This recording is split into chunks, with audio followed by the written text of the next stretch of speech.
찬송가 286장 찬송을 부르시겠습니다.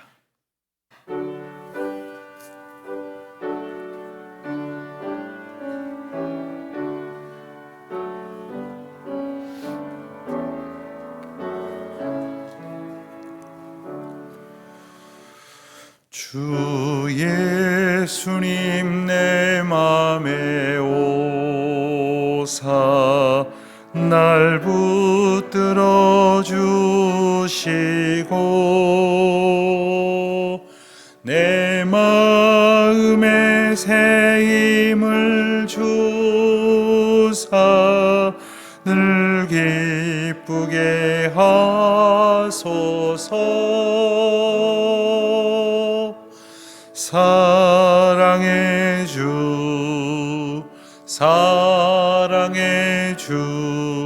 내 마음속에 찾아오사 내 모든 죄 사하시고 내 상한 맘 고치소서.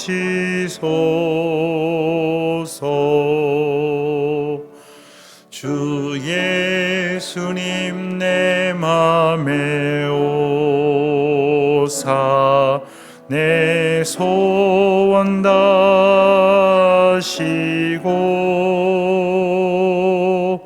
내 무거움 짐 맡아주사 참 평안을 주소서. 사랑의 주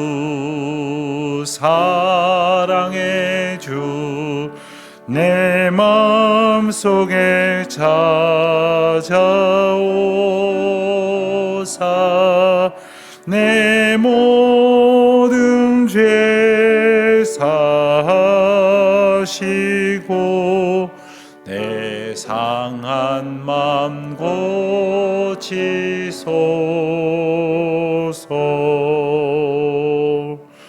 주 예수님 내 맘에 오사 날 정결케 하시고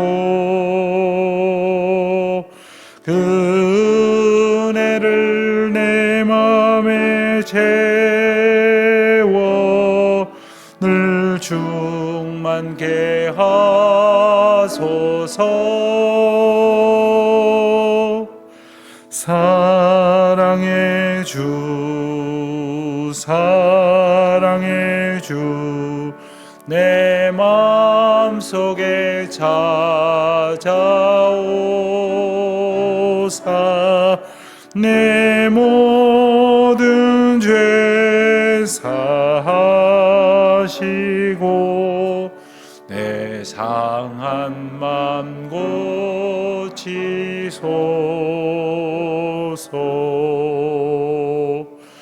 주 예수님 내 맘에 오사 내 길 인도하시고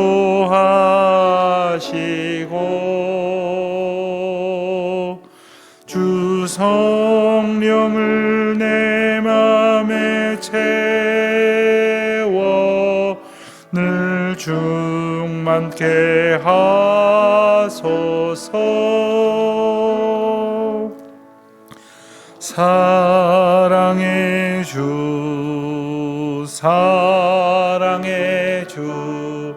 내 마음속에 찾아오사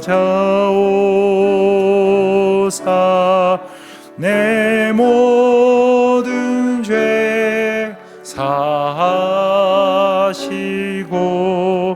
내 상한 맘 고치소서.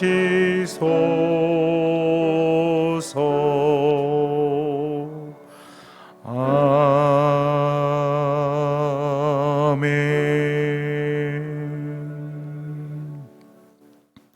기도하시겠습니다. 하나님 아버지, 주님의 사랑을 감사드립니다. 오늘도 하나님의 은혜 가운데에 저희를 주님의 전으로 인도하시고 찬송하고 기도하게 하시니 감사합니다. 오늘도 하나님의 은혜 가운데에 이와 같은 형편을 주신 것을 감사합니다. 많은 사람들이 육신이 연약하여 또한 의지가 박약하여 또한 여러 가지 형편에 매여 그리고 어찌할 수 없는 형편들 가운데에 주님의 전에 나오는 것을 주저하기도 하고 또 뜻을 두었으나 삶으로 응답하지 못하는 경우들이 너무나 많사오나 저희들에게 이와 같은 은혜를 베푸셔서 이 아침도 주의 전에서 시작하게 하시오니 온종일 주님과 동행하며 주님의 놀라우신 은혜로 힘을 입어서 주님이 저희 안에 거하시는 기쁨의 삶을 살아갈 수 있도록 은혜를 베풀어 주시기를 간절히 기도하옵나이다. 하나님, 저희가 주님을 바라고 원하고 기다린다고 말을 하지만 저희 안에 허락하시는 하나님의 은혜를 온전히 사모하지 못한 채 저희가 바라는 허상을 쫓고 또한 저희가 원하는 어떤 일을 이루어 주실 분으로 주님을 왜곡시켜 저희 안에 구하는 어리석음이 없도록 주님 은혜를 베풀어 주시기를 간절히 기도드립니다. 저희가 바라는 것을 이루기 위하여 주님을 찾는 것이 아니라 주님의 뜻이 이루어지기를 소원하는 마음으로 저희의 삶이 주님 앞에 있기를 간절히 바라고 구하는 주의 자녀들이 다 되게 하여 주시옵소서. 하나님, 저희들 가운데에는 말로 다할 수 없는 어려움과 또한 두려움과 슬픔으로 인하여 날마다의 삶이 온전히 기쁨으로 충만하지 못하는 경우들이 너무나 많이 있습니다. 하나님, 저희를 불쌍히 여겨주시기를 간절히 기도하오니 하나님의 은혜 안에 오늘도 하나님께서 저희의 삶의 길을 여시고 또한 막혔던 것을 치워주셔서 평탄의 대로가 주님의 은혜 가운데에 펼쳐지게 하여 주시되 그것이 인간적인 바램을 이루는 것이 아니라 하나님의 크고 놀라우신 영적인 은혜를 보는 귀한 은총이 되게 하여 주시기를 기도하옵나이다. 하나님, 병중에 있는 교우들이 있습니다. 특별히 연약함 중에 기도하는 이들이 있습니다. 뜻하지 아니하는 이 전염병의 위험 가운데에 근심하는 이들이 있고 또 감염되어서 하나님의 치료를 구하는 은혜의 기도를 사모하는 그러한 이들이 있습니다. 하나님 함께하여 주시옵시고 사실 하나님의 은혜 안에 저희들이 거하고 있을 때에 저희들이 어떠한 형편이든지 오직 주님의 찬송의 자녀로 살아갈 수 있게 하시는 줄 믿사오니 오늘 그 은혜를 누리는 저희 모두가 되게 하여 주시기를 기도하옵나이다. 하나님, 특별히 지금 저희들을 둘러싸고 있는 이 감염병이 어떠한 것인지 저희들 채 알지도 못한 채 두려움에 휩싸여 있을 때가 많이 있사오니 주님, 저희들 각별히 유의하게 하시되 오직 주님 앞에 속하여 있는 자들이 마땅히 드려야 될 찬송이 그리고 주님 앞에 드려야 될 간구가 오늘 저희들의 입술 가운데에 끊이지 않도록 풍성하여지게 하여 주시기를 기도드립니다. 어제는 건축위원회를 통하여 저희들 하나님께서 이 교회의 새로운 건물에 대한 설계의 과정을 저희들이 함께 기도하며 또한 구체적으로 준비하는 시간을 가졌습니다. 건축위원회 한 분 한 분에게 하나님 은혜를 베푸시고 특별히 설계를 맡은 1호제 건축사무소에 하나님의 간섭하심을 허락하여 주셔서 하나님께서 보여주시는 그림을 보게 하여 주시옵시고 또한 하나님께서 거하실 아름다운 거룩한 성소를 소망하는 가운데에 저희에게 주실 은혜의 전을 그려갈 수 있도록 꿈꿔갈 수 있도록 하나님의 예비하신 은혜를 베풀어 주시기를 간절히 기도하옵나이다. 여러 가지 형편이 어려운 중에 있습니다. 하오나 그 가운데 어떠한 성전이 하나님 앞에 지어지든지 주님께 기도하며 구하는 기도가 있게 하시고 그 가운데 저희들 한 사람 한 사람이 성전으로 또한 저희 교회 공동체가 아름다운 주님의 은혜의 공동체로 든든히 서가게 하여 주시기를 또한 기도하옵나이다. 아버지여, 오늘도 하나님의 말씀을 의지합니다. 저희로 생각나게 하여 주시고 또한 말씀이 저희의 입술에 고백되게 하시고 저희를 통하여 뭇 백성들에게 증거되고 선포되어지는 놀라운 은혜를 보게 하여 주시옵소서. 감사드리오며 예수 그리스도의 이름으로 기도하옵나이다. 아멘. 누가복음 4장 말씀 함께 보겠습니다. 누가복음 4장 16절부터 30절까지 말씀을 함께 봉독하겠습니다. 누가복음 4장 16절에서 30절 말씀, 이제 저와 함께 한 목소리로 봉독합니다. 예수께서 그 자라나신 곳 나사렛에 이르사 안식일에 늘 하시던 대로 회당에 들어가사 성경을 읽으려고 서심해 선지자 이사야의 글을 들이거늘 책을 펴서 이렇게 기록된 데를 찾으시니 곧 주의 성령이 내게 임하셨으니 이는 가난한 자에게 복음을 전하게 하시려고 내게 기름을 부으사 나를 보내사 포로된 자에게 자유를, 눈먼 자에게 다시 보게 함을 전파하며 눌린 자를 자유롭게 하고 주의 은혜의 해를 전파하게 하려 하심이라 하였더라. 책을 덮어 그 맡은 자에게 주시고 앉으시니 회당에 있는 자들이 다 주목하여 보더라. 이에 예수께서 그들에게 말씀하시되 이 글이 오늘 너희 귀에 응하였느니라 하시니 그들이 다 그를 증언하고 그 입으로 나오는 바 은혜로운 말을 놀랍게 여겨 이르되 이 사람이 요셉의 아들이 아니냐. 예수께서 그들에게 이르시되 너희가 반드시 의사야 너 자신을 고치라 하는 속담을 인용하여 내게 말하기를 우리가 들은 바 가버나움에서 행할 일을 내 고향 여기서도 행하라 하리라. 또 이르시되 내가 진실로 너희에게 이르노니 선지자가 고향에서는 환영을 받는 자가 없느니라. 내가 참으로 너희에게 이르노니 엘리야 시대에 하늘이 3년 6개월간 닫히어 온 땅에 큰 흉년이 들었을 때에 이스라엘에 많은 과부가 있었으되 엘리야가 그중 한 사람에게도 보내심을 받지 않고 오직 시돈 땅에 있는 사렙다의 한 과부에게 뿐이었으며 또 선지자 엘리사 때에 이스라엘에 많은 나병 환자가 있었으되 그 중에 한 사람도 깨끗함을 얻지 못하고 오직 수리아 사람 나아만 뿐이었느니라. 회당에 있는 자들이 이것을 듣고 다 크게 화가 나서 일어나 동네 밖으로 쫓아내어 그 동네가 건설된 땅 낭떠러지까지 밀쳐 떨어뜨리려고 하되 예수께서 그들 가운데로 지나서 가시니라. 아멘. 오늘 말씀을 보면 예수님의 공생애가 본격적으로 시작되는 대목임을 우리가 보게 됩니다. 앞서 우리가 어제 본 말씀대로 마귀의 시험에서 승리하신, 그리하여 하나님의 인도하심을 어떻게 이겨야 할런지를 몸소 보여주신 예수님께서는 이제 본격적인 사역을 시작하시게 되는데, 그 예수님께서 처음 사람을 만나신 곳은 바로 갈릴리 주변이었습니다. 그리고 예수님께서 자라나신 그 나사렛, 그리고 그 주변에 있는 마을들, 그리고 예수님께서 그간의 삶을 살아오셨던 그 환경이었습니다. 자, 그것은 우리에게 무엇을 의미하는가? 우리 삶의 자리가 바로 하나님을 증거하고 하나님을 고백하고 하나님을 나타내는, 그리고 하나님의 임재를 기뻐하고 그리고 그 기쁨을 알지 못하는 사람과 나누는 삶의 현장이어야 한다 하는 것임을 또한 일깨워 주십니다. 예수님께서 조금 뒤에 자세히 보겠습니다마는 이제 고향 사람들에게 배척을 받고 자신의 자라온 형편에 대한 이해가 있는 사람들로부터 거부를 당하는 이러한 경험이 사실 우리에게도 있습니다. 어떤 장로님께서 학창 시절에 함께 공부했던 동창들, 옛 친구들을 만나는 자리에서 내가 이제 장로가 되었으니 이제는 그간 하지 않은 말을 좀 하겠다 하고는 전도를 하셨답니다. 그랬더니 한 친구분이 그랬답니다. 하던 대로 해. 그래서 이분이 그날 크게 회개를 했대요.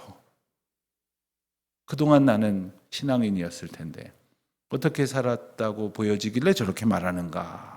그렇습니다. 우리가 우리 삶의 자리에서 우리가 신앙인으로서 날마다 우리 삶을 고백하고 또 하나님의 증인으로 살아가는 것이 쉽지 않는 듯합니다.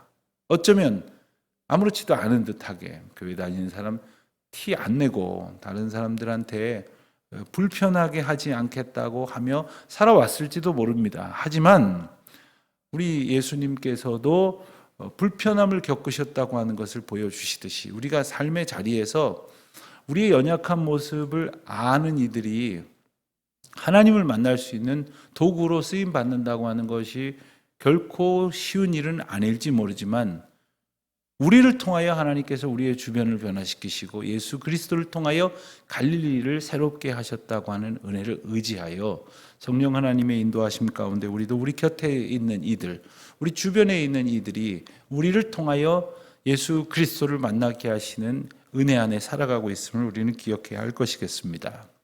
오늘 말씀 첫 절인 16절에도 보면 예수께서 그 자라나신 곳 나사렛에 이르사 또 안식일에 늘 하시던 대로 회당에 들어가셨다고 하는 이야기는 예수님께서 지금까지도 늘 다른 유대인들처럼 또 그보다 더 모범적으로 신앙생활을 이어오셨다라는 것을 일러주십니다.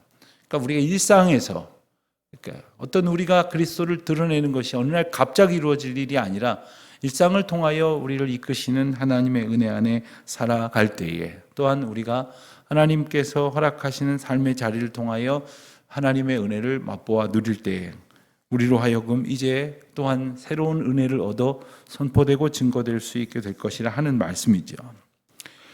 그때 회당에서는 주로 이제 이스라엘 백성들은 회당 중심으로 신앙생활을 하는데 안식일이 되면 회당에 모여서 오늘날과 같은 예배의 형태를 구체적으로 가졌다기보다는 이제 구약의 말씀이죠. 전에 내려오는 성경 말씀을 이제 읽는 시간을 갖습니다. 전례를 보면 이제 구약 앞부분에 있는 율법서, 그리고 역사서, 그리고 예언서, 혹은 시가서 이런 말씀 가운데에 이제 장르별로 나누어진다고 이렇게 봤을 때 말씀 중에서 파트별로 한두 말씀씩을 찾아서 이렇게 읽게 됩니다. 회당장은 이것을 운용하는 사람이기도 합니다. 회당장이 직접 말씀을 가르치고 읽고 나눕니다만은 그때에 그곳에 있는 사람들 중에 말씀을 읽도록 하는 사람들, 성경 봉독을 오늘날로 말하면 하는 사람을 정하여서 성경을 함께 돌아가면서 읽기도 하고 그 중에 지혜 있는 자를 택하여 그 말씀에 대해서 이제 풀어 가르쳐 설명할 수 있도록 하는 기회를 갖게도 하는 것입니다. 예수님께서 말씀을 읽으실 차례를 얻었습니다. 그때에 18절 말씀에서 보는 대로 이사야 말씀, 이 본문 말씀은 이사야 61장 1절로 2절에 해당되는 말씀이죠. 이 말씀을 찾아 읽으셨다고 했습니다. 그리고 20절에 보면 책을 덮어 맡은 자에게 주시니 회당에 있는 자들이 다 주목하여 보더라. 이것은 이제 단지 이 말씀을 읽기만 하는 것이 아니라 그 말씀에 대해서 어떤 말씀을 해석하여 전달하는가를 주목하여 보는 것입니다. 그리고는 22절에 보시는 대로 그들이 다 그를 증언하고 입으로 나오는 바 은혜로운 말을 놀랍게 여겼다 했습니다. 그들의 반응이 놀랍게 여겼다고 했는데 그 놀랍게 여긴 이야기가 바로 21절에 나옵니다. 이 글이 오늘 너희 귀에 응하였느니라. 사실 아주 간단한 말씀이고 그리고 특별할 것처럼 여겨지지 않는 말씀이지만 여기에는 놀라운 선포가 있습니다. 이 글이 응하였다 하는 것은 이 말씀이 이루어진다라고 하는 선포, 이것은 아무나 할 수 있는 것이 아닙니다. 그동안 회당에서 이렇게 말씀을 읽고 나누는 사람은 설명하는 정도였을 것입니다. 그리고 이것을 조금 더 깨닫지 못한 사람에게 배경을 이해할 수 있도록 돕는 차원이었을 것입니다. 그러나 예수님께서는 이 말씀을 응하게 하시는 하나님의 영적인 권위, 그 신적 권위를 가지고 이 말씀이 응하게 될 것이라는 선포를 보여주시는 것이죠. 백성들이 놀라는 것은 바로 이 부분이었습니다. 어찌 이 사람이 하나님의 말씀을 이와 같은 권위를 가지고 선포한다는 말인가? 그래서 성경은 그의 말씀을 권위 있는 말씀이다 이렇게 표현을 합니다. 영적 권위를 가졌다는 겁니다.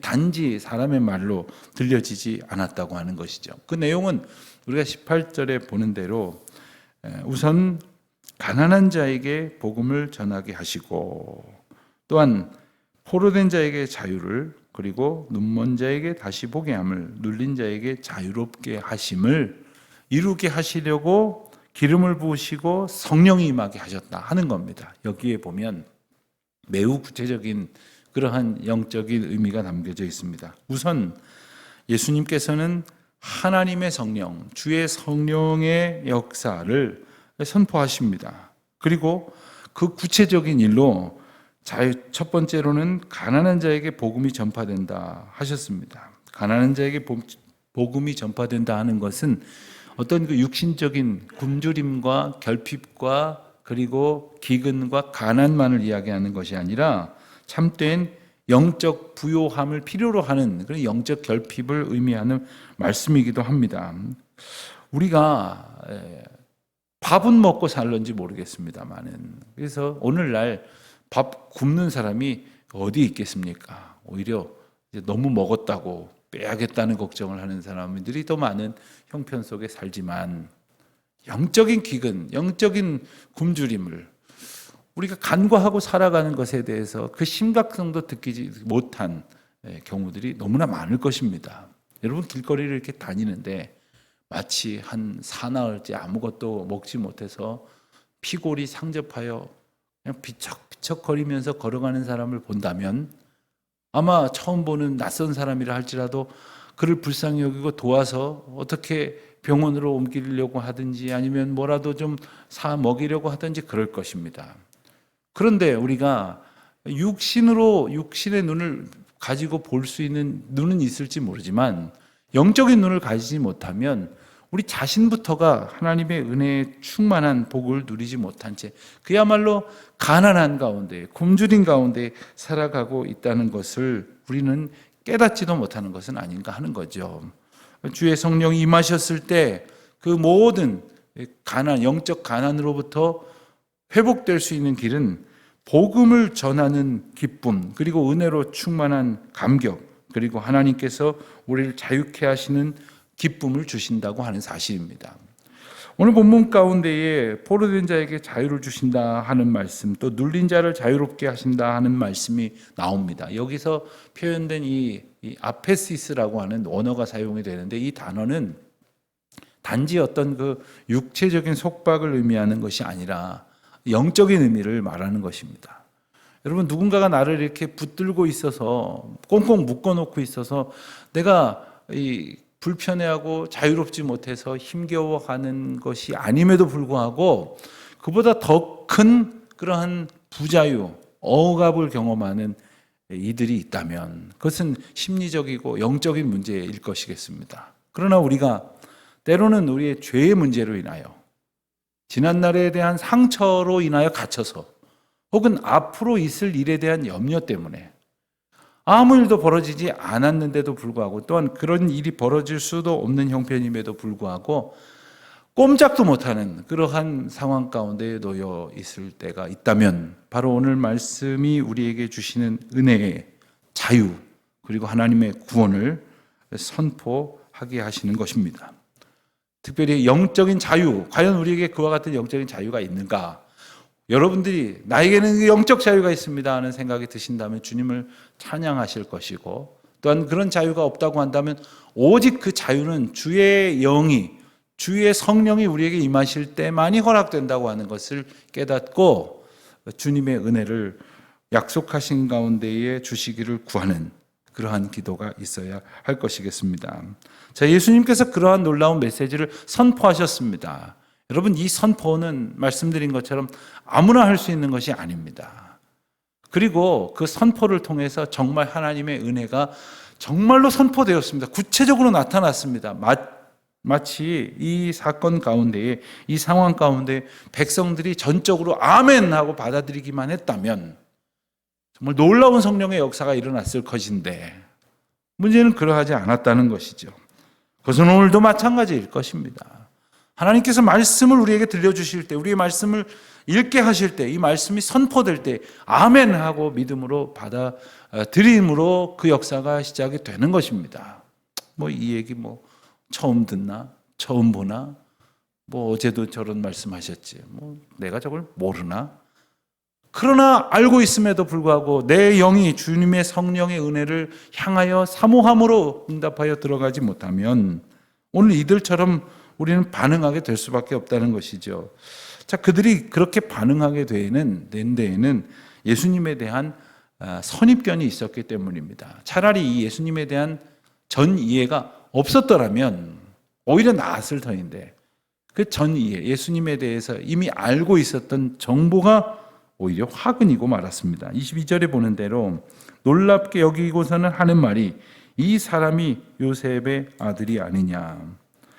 그 앞에 22절 상반부에 보면 은혜로운 말을 놀랍게 여겼다고 했어요. 그러니까 그 말이 은혜롭다는 것까지는 알았어요. 그럼에도 불구하고 놀라고서는 한다는 이야기가 이 사람이 요셉의 아들이 아니냐. 그러니까 그의 지극히 인간적인 면, 그가 우리 곁에서 우리가 보아왔던 형편의 사람이 아니냐. 요셉에 대한 평가가 어떠한지는 모르겠으나 그가 그렇고 그런 평범한 어떤 집의 아들이 아니냐 이렇게 여겼을 것이겠죠. 예수님께서 23절 이하에 말씀을 하십니다. 그들의 태도를 지적을 하십니다. 그들이 보이고 있는 그들의 마음가짐에 대해서 분명히 말씀하십니다. 그러면서 24절에 보면 선지자가 고향에서는 환영받는 자가 없느니라 하는 그들이 보일 태도까지도 예수님은 다 알고 계십니다. 자, 그런데도 불구하고 왜 예수님께서는 그들 앞에 첫 번째 사역을 시작하셨을까? 그들 앞에 이 놀라운 기적의 말씀, 권위 있는 말씀을 선포하셨을까? 어차피 듣지 않을 것인데 왜 이렇게 말씀하셨을까? 바로 이러한 태도를 이들과 또한 우리로 깨닫게 하시려는 바로 그 깨우침을 주시려는 은혜가 있는 것이지요. 그러면서 말씀하십니다. 25절 이하에 보면 엘리야 시대의 한 사람, 또 엘리사 시대의 한 사람을 언급을 하십니다. 엘리야나 엘리사는 이스라엘 전체 역사에 있어서 정말 비교가 불가능한 대단한 영적 은혜의 사람이었습니다. 게다가 우리는 엘리야를 더 대단하게 보지만 엘리사는 그가 하나님 앞에 간절한 소망을 가지고 스승에게 또한 바랬던 대로 갑절의 영감을 얻게 해달라고 했던 사람입니다. 그래서 그 열왕기 상하를 보면 엘리야 시대의 엘리야를 통해서 하나님이 베풀어 주신 기적의 사건이 5가지가 나오는데 놀랍게도 엘리사 시대의 기적의 사건들을 하나씩 찾아 읽어가면 10가지가 나와요. 그래서 정말 그 어떤 가지수로만 판단할 것은 아니지만 그가 하나님의 은혜를 갑절이나 구했던 것에 대한 은혜의 응답을 우리는 볼 수 있습니다. 그런데 이 엘리야 그리고 엘리사 시대의 한 사람씩을 언급할 때 26절에 보면 엘리야 시대의 한 사람, 시돈 땅에 있는 사렙다의 한 과부, 그리고 27절에 나오는 대로 엘리사 시대의 한 사람, 수리아 사람 나아만.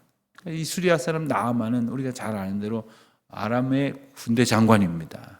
이 두 사람의 특징은 둘 다 이방인이었다는 거예요. 한 사람은 사렙다의 한 과부는 말할 수 없이 정말 힘겹고 어려운 가난한 비천한 사람이라고 한다면 나아만 수리아 사람 나아만은 권력을 가진 지체 높은 대단한 영향력을 행사할 수 있는 그런 사람이었습니다.